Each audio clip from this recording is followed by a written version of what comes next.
जीवनपुर नाम के एक छोटे से शांत गांव में भैरव कोबा नाम का एक अत्यंत निर्धन और खूटी किस्मत वाला कुम्हार कोबा रहा करता था। भैरव कोबा के साथ नियति हमेशा कोई ना कोई क्रूर मजाक करती रहती थी। वह दिन रात चाक घुमाता, मिट्टी सानता, लेकिन उसके हिस्से में सिर्फ तंगहाली ही आती थी। उसके घर की दीवारें जगह से दरक चुकी थी और छत से घास फूस झाँकती थी। एक दिन की बात है, भैरव कोबा सुबह सुबह अपनी पुरानी टोकरी और लोहे की कुदाल लेकर नदी किनारे चिकनी मिट्टी लेने जाने ही वाला था कि तभी उसकी पत्नी बिजली कौवी घर के भीतर से झल्लाती हुई बाहर आई। उसने फटे हुए आंचल को संभाला और भैरव कोबा के सामने आकर खड़े होते हुए बड़े कड़े स्वर में बोली, मेरी बात जरा कान खोलकर सुन लो जी। आज तुम खाली हाथ लौट कर मत आना। आज मुझे शहर वाली व लाल रेशमी साड़ी चाहिए ही चाहिए।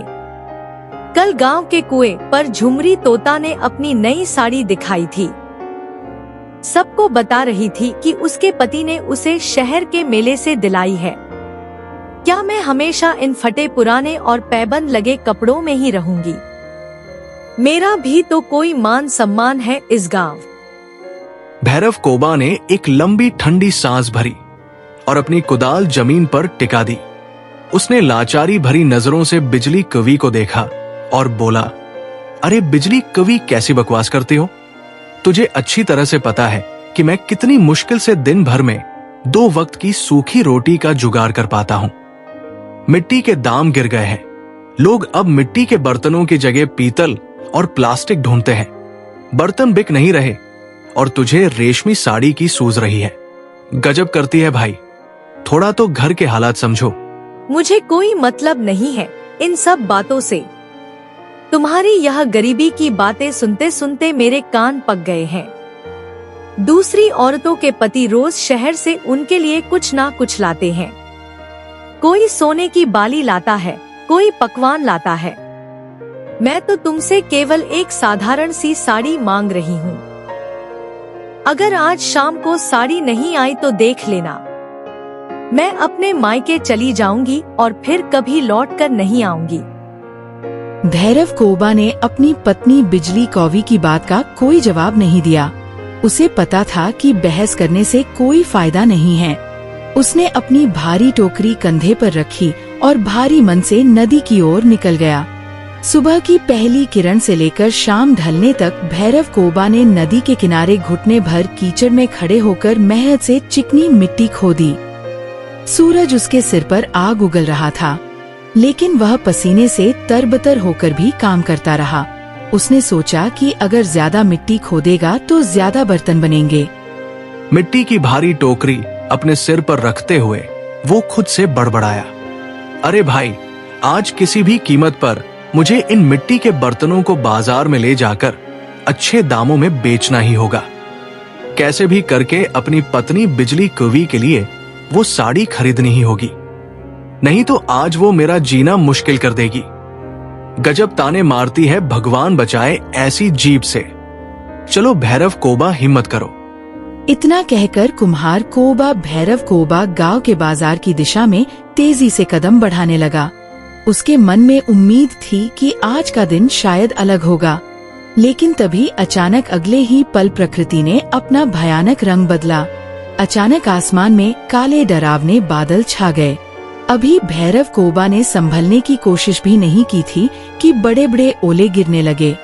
साथ में ऐसी मूसलाधार बारिश शुरू हुई कि कुछ फीट दूर का भी दिखना बंद हो गया। अरे रे रे रे रे रे भगवान, ये क्या अनर्थ कर दिया? अरे अभी बारिश और ओले क्यों करवा दिए? कम से कम बाजार पहुंचने तक तो रुक जाते। मेरी सारी मिट्टी बजाएगी। अरे कहाँ छिपूं मैं? कोई पेड़ भी पास नहीं है। भैरव कोबा अपनी मिट्टी की टोकरी को अपने फटे हुए अंगूछे से ढकने की कोशिश करने लगा, लेकिन ओलों की मार इतनी तेज थी कि टोकरी में रखे कच्चे घड़े और दिए चटाचट टूटने लगे। भैरव कोबा खुद भी पूरी तरह भीग चुका था और कीचड़ में लथपथ होकर जैसे तैसे गांव के बाजार पहुंचा। उसकी हालत किसी हारे हुए सिपाही जैसी थी। तभी एक धनी व्यापारी चमनचील अपनी छतरी ताने उसके पास से गुजरा और उसकी टोकरी की ओर देखकर रुका।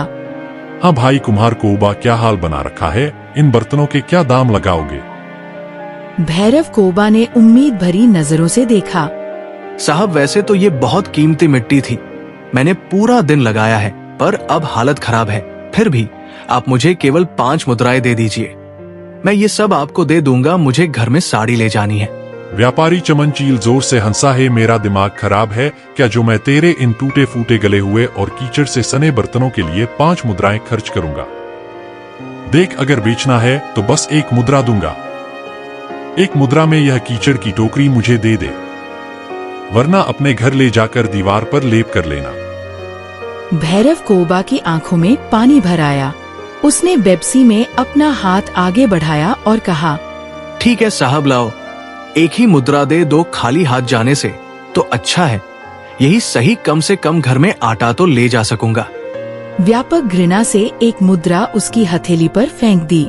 भैरव कोबा ने वह सिक्का लिया और भारी कदमों से अपने घर की ओर चल दिया।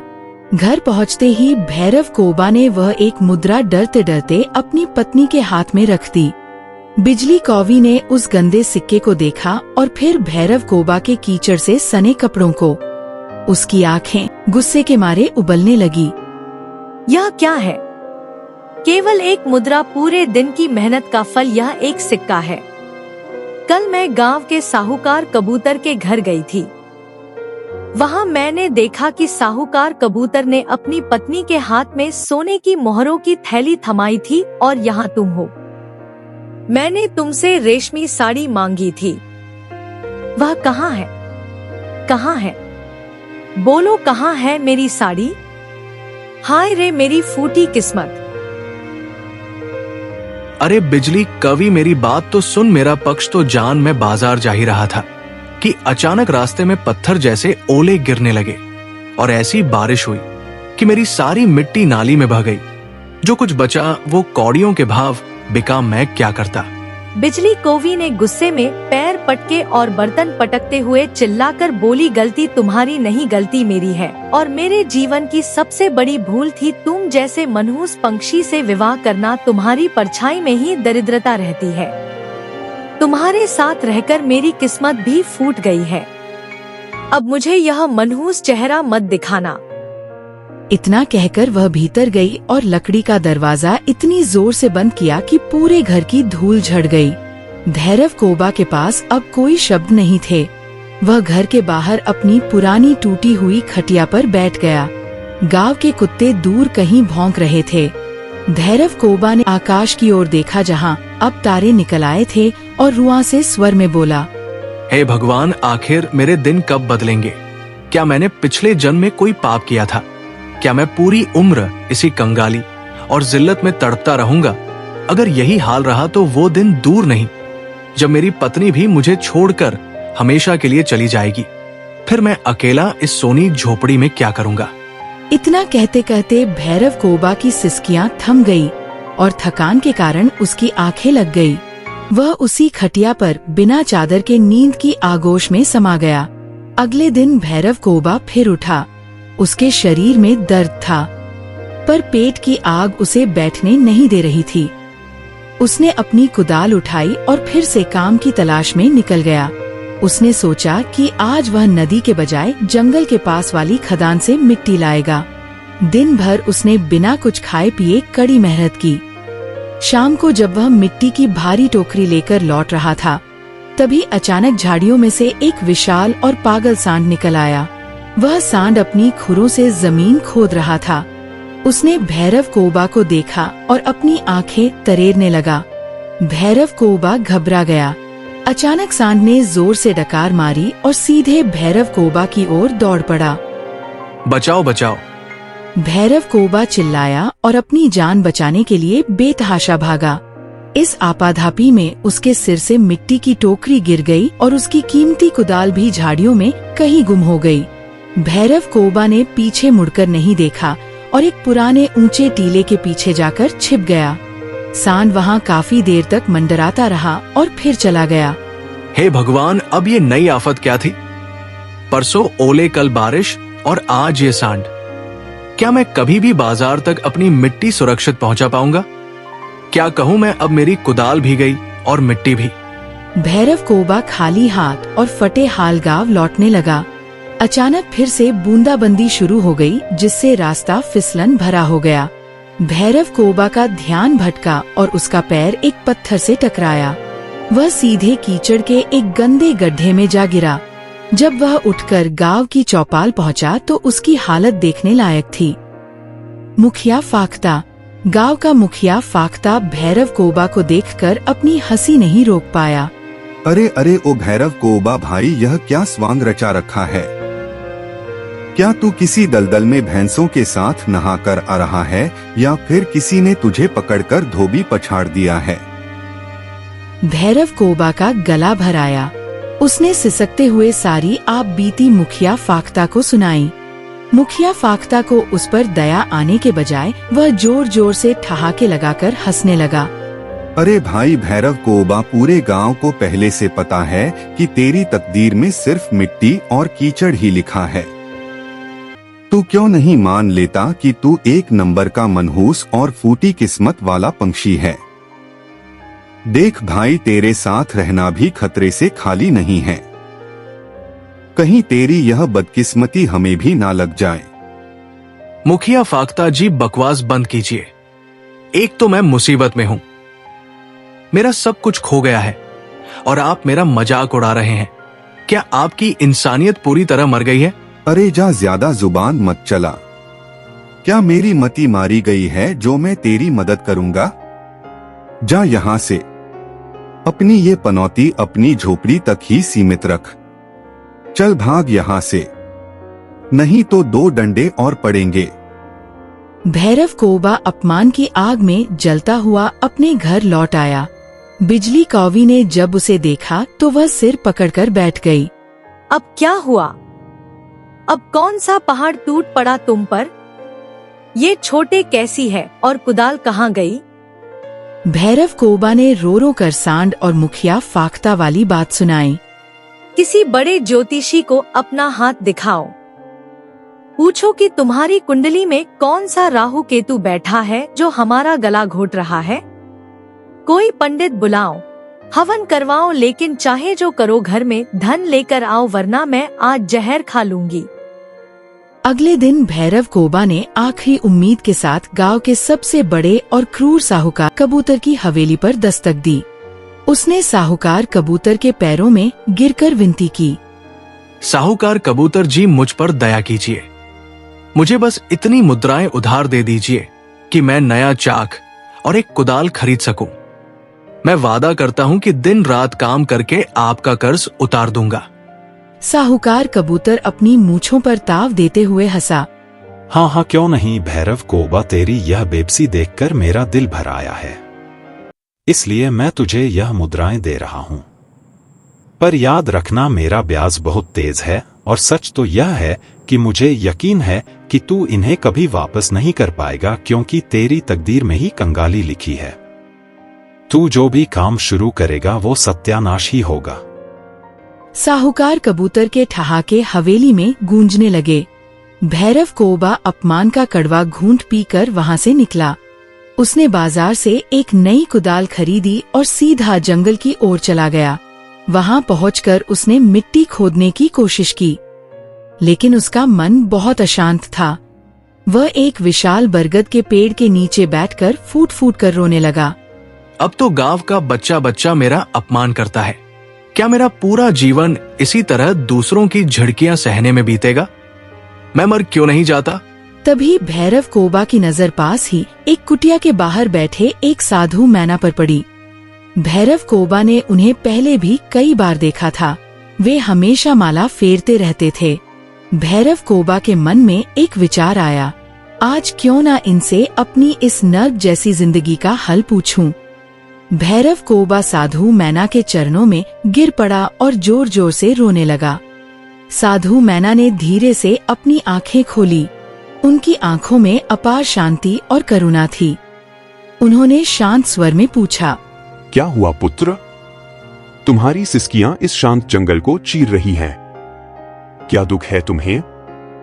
भैरव कोबा ने कांपते हाथों से अपनी हथेली फैला दी। महाराज, मेरा हाथ देखिए। बताइए, मेरी किस्मत के बंद दरवाजे कब खुलेंगे? गांव का हर व्यक्ति मुझे मनहूस कहता है। मेरी पत्नी मुझे छोड़ना चाहती है। क्या मेरी तकदीर में सिर्फ दुख ही लिखा है? साधु मैना ने भैरव कोबा की हथेली की ओर देखा भी नहीं, बल्कि मंद मंद मुस्कुराते हुए बोले, यह हाथ तो सृजन के लिए है। जिसके पास संतोष है वही असली राजा टिंकू चील है। भैरव कोबा को अपनी कानों पर यकीन नहीं हुआ। वह हंसने लगा, पर उस हंसी में दुख था। महाराज, कहा मैं मामूली कुम्हार कोबा और कहा राजयोग मेरी तो फूटी किस्मत है। साधु मैना गंभीर स्वर में बोले, पुत्र, किस्मत लकीरों में नहीं। जा घर जा और सत्य नाम का जाप कर। परमात्मा की शक्ति बड़ी प्रबल है। वह रंग को राजा और राजा को रंग बनाने में पल भर की देर नहीं करती। तू बस विश्वास रख, साधु मैना स्वयं तेरे कार्य सिद्ध करेंगे। भैरव कोबा ने वहीं साधु मैना से दीक्षा ली। गुरु का मंत्र पाकर उसका हृदय हल्का हो गया। उसने साधु मैना को प्रणाम किया और भारी टोकरी लेकर घर की ओर चल दिया। भैरव कोबा घर पहुंचा और आंगन में बैठकर गुरु के नाम का सुमिरन करने लगा। बिजली कौवी रसोई में बर्तन पटक रही थी। तभी एक चमत्कार हुआ। आंगन के कच्चे रास्ते से रेंगता हुआ एक छोटा सा कछुआ स्वयं घर के भीतर आ गया। वह सीधा भैरव कोबा के पास गया और उसके पैरों के पास आकर रुक गया।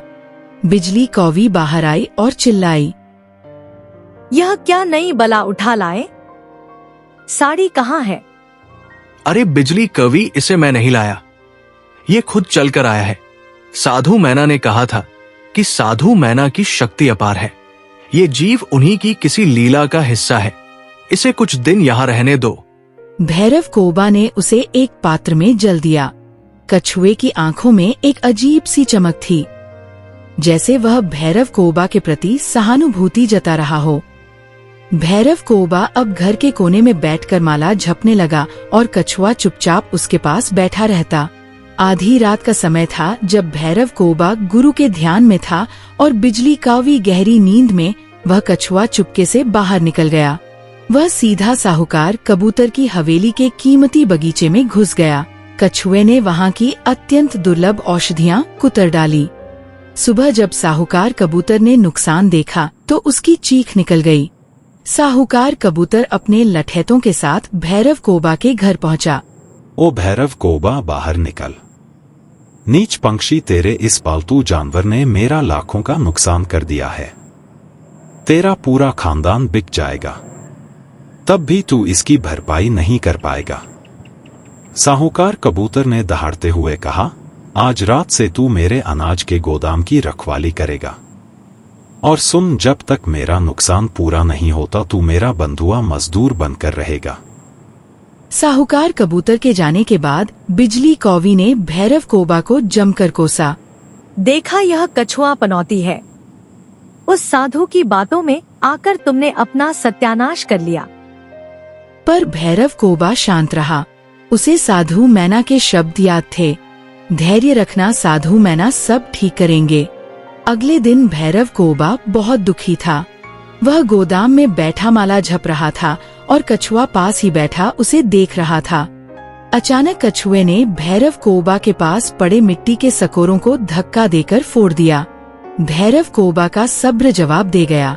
उसने डंडा उठाया, पर तभी कछुए ने अपना सिर ऊपर उठाया और मनुष्य की राजसी आवाज में बोला, रुको भैरव कोबा, आवेश में मत आओ। कौन बोला? मैं रंगाचील हूँ। मुझ पर सेनापति ने जादू किया है। साहूकार कबूतर के इसी गोदाम में एक जादुई कलश छिपा है जिसमें मेरी मुक्ति का मार्ग बंद है। साधु मैना की प्रेरणा से ही मैं तुम्हारे घर आया ताकि तुम मुझे यहाँ तक ला सको। भैरव कोबा के चेहरे पर अब डर के बजाय भक्ति का भाव था। उसने सीना तान कर कहा, रंगाचील जी, अगर मेरे साधु मैना ने मुझे यहाँ भेजा है तो मैं अपना धर्म निभाऊंगा। भैरव कोबा ने लालटेन की हल्की रोशनी में गोदाम के अंधेरे कोनों को टटोलना शुरू कर दिया। अचानक उसे साहूकार कबूतर और सेनापति की फुसफुसाती हुई आवाजें सुनाई दी। दोनों जादुई कलश की मदद से पूरे राज्य की सत्ता हथियाने की चालें रच रहे थे। जैसे ही दोनों वहां से बाहर निकले, भैरव कोबा का दिल जोरों से धड़कने लगा। उसने तुरंत अपनी कुदाल थाम ली और पूरे विश्वास के साथ सत्य नाम का जयकारा लगाया। फिर उसने जोर जोर से जमीन खोदनी शुरू कर दी। कुछ ही पलों बाद उसके हाथों को एक भारी भरकम कलश मिल गया। भैरव कोबा बिना एक पल भी गवाए गोदाम की खिड़की से बाहर कूद पड़ा और घुप अंधेरी रात में साधु मैना की कुटिया की तरफ तेजी से भागने लगा। वह जानता था कि अब सिर्फ साधु मैना ही उसकी रक्षा कर सकते हैं। दूर से साहूकार कबूतर के खूंखार कुत्तों के भयानक भौंकने की आवाजें आने लगी, जो तेजी से उसके पीछे आ रही थी। लेकिन भैरव कोबा ने रुकने का नाम नहीं लिया। कलश को सीने से लगाए हुए वह सांस फूलते हुए लगातार दौड़ता रहा।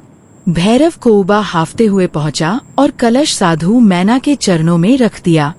साधु मैना ने अपनी आंखें खोली और कहा, भैरव कोबा, सत्य नाम की शक्ति के आगे कोई जादू नहीं टिक सकता।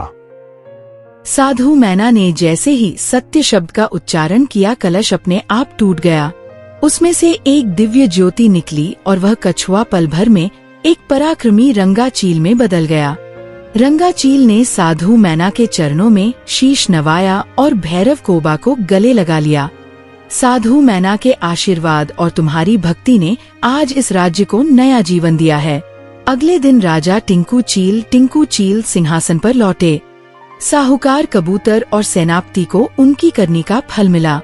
राजा टिंकू चील ने भरे दरबार में घोषणा की, आज से भैरव कोबा इस राज्य का प्रधान सलाहकार होगा। बिजली कौवी को उसकी साड़ियाँ मिली, पर अब वह साधु मैना की शिष्या बनकर गरीबों की सेवा करने लगी। भैरव कोबा ने अपने महल के द्वार पर साधु मैना का अमर संदेश लिखवाया। तो दोस्तों, आपको ये वीडियो कैसी लगी? कमेंट बॉक्स में जरूर बताएं। अगर यह वीडियो आपको अच्छी लगी हो तो इस वीडियो को एक लाइक जरूर करें और अपने दोस्तों को शेयर कर दें। और हाँ, अगर आप इस चैनल पर नए हो तो इस चैनल को सब्सक्राइब जरूर करें ताकि आने वाली वीडियो आप तक सबसे पहले पहुंचे। वीडियो देखने के लिए आप सभी का दिल से धन्यवाद।